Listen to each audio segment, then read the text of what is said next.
President Trump's tariffs on China, Mexico, and Canada are ongoing, leaving many waiting for the whiplash to hit their wallets. And while several businesses in Eugene are seeing those costs increase, trying to stay ahead of the impact, KVAL's Meadows spoke to an economics professor who says signs could point to a sturdy economy. University of Oregon economics professor Tim Dewey says all eyes are on the labor market as the country's businesses adapt to the new Trump administration's tariffs. With initial unemployment claims low, along with other factors, Dewey is optimistic about the U.S. economy. Unemployment's still low, 4.1%.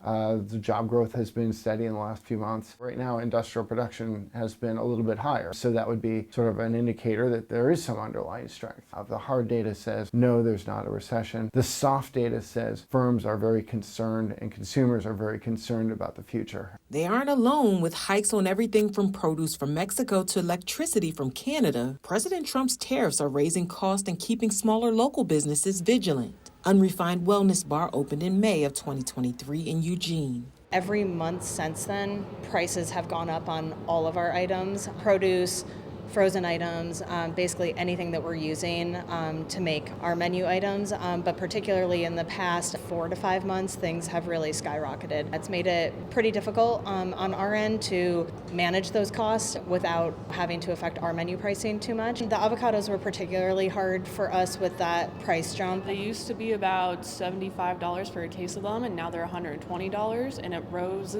that much in the past 6 months. So we've been trying to keep the cost down. They've absorbed most of that cost, adding about 50 cents to the cost of added avocado to the menu. Claim 52's general manager says the impact is pending, so they've stayed in close contact with their vendors. They have all been pretty proactive in letting us know, hey, we're concerned that some impact from tariffs may come, but a lot of them have their material sources are based in the U.S. as well as internationally, so they have multiple options.